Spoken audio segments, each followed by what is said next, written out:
جب بیٹیاں بیوہ یا طلاق یافتہ ہو جائیں تو پھر گھر نہیں بٹھائی جاتی۔ پڑھیں تھوڑا تاریخ کو بھی۔ حضرت عمر بن خطاب رضی اللہ تعالیٰ عنہ نے فرمایا، جب ان کی بیٹی حفصہ بیوہ ہو گئیں اور ان کے شوہر خنیس بن حذافہ سہمی جو رسول اللہ صلی اللہ علیہ وآلہ وسلم کے صحابی اور بدر میں شرکت کرنے والے تھے، مدینہ میں انتقال کر گئے، تو میں حضرت عثمان رضی اللہ تعالیٰ عنہ سے ملا اور اپنی بیوہ بیٹی حفصہ کا ذکر کیا اور ان سے کہا کہ اگر تم چاہو تو میں ان کا نکاح تمہارے ساتھ کر دوں۔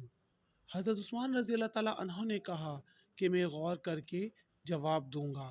میں کئی رات ٹھہرا رہا، پھر ملاقات ہونے پر حضرت عثمان نے فرمایا کہ مجھے فی الحال نکاح کرنے پر اطمینان نہیں ہوا۔ پھر حضرت ابو بکر صدیق رضی اللہ تعالیٰ عنہ سے ملا اور ان سے کہا کہ اگر آپ چاہیں تو میں اپنی بیوہ بیٹی حفصہ کا نکاح تمہارے ساتھ کر دوں۔ حضرت ابو بکر خاموش ہو گئے اور کوئی جواب نہیں دیا۔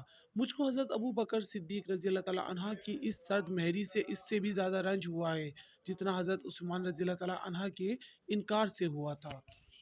میں کئی راتیں ٹھہرا رہا اور اتنے میں رسول اللہ صلی اللہ علیہ وآلہ وسلم نے اپنے لیے حفصہ کے نکاح کا پیغام بھیجا۔ میں نے فوراً ان کا نکاح رسول اللہ صلی اللہ علیہ وآلہ وسلم سے کر دیا۔ اس کے بعد حضرت ابو بکر صدیق رضی اللہ تعالیٰ عنہ مجھ سے ملے تو کہنے لگے کہ شاید تم کو میرا جواب نہ دینا ناگوار گزرا ہوگا۔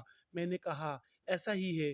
حضرت ابو بکر صدیق رضی اللہ تعالیٰ عنہ نے فرمایا کہ بات یہ ہے کہ میں نے تم کو اس وجہ سے جواب نہ دیا تھا کہ رسول اللہ کا ان کا تذکرہ کرنا میرے علم میں آیا تھا اور میں رسول اللہ کا راز فاش نہیں کرنا چاہتا تھا۔ ہاں، اگر رسول اللہ حفصہ سے نکاح کا ارادہ ترک کر دیتے تو میں ان سے نکاح کر لیتا۔ صحیح بخاری حدیث 4005۔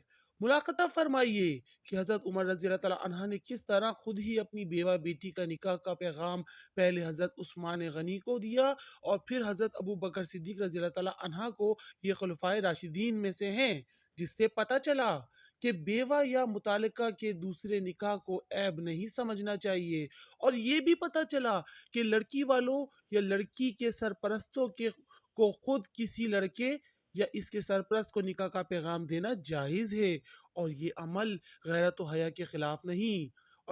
لیکن آج کل لڑکی والوں کی طرف سے خود کسی جگہ نکاح کا دینا عیب سمجھا جاتا ہے، جس کے نتیجے میں لڑکیوں کی عمریں گزر جاتی ہیں اور وہ بوڑھی ہو جاتی ہیں، بوڑھی ہو جاتی ہیں، بوڑھی ہو جاتی ہیں۔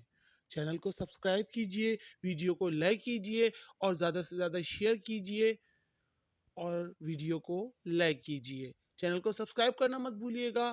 نیکسٹ ٹائم ملتے ہیں نیکسٹ ویڈیو کے ساتھ، کسی اور حکایت کے ساتھ۔ جب تک کے لیے ہمیں دیجیے اجازت۔ خدا حافظ۔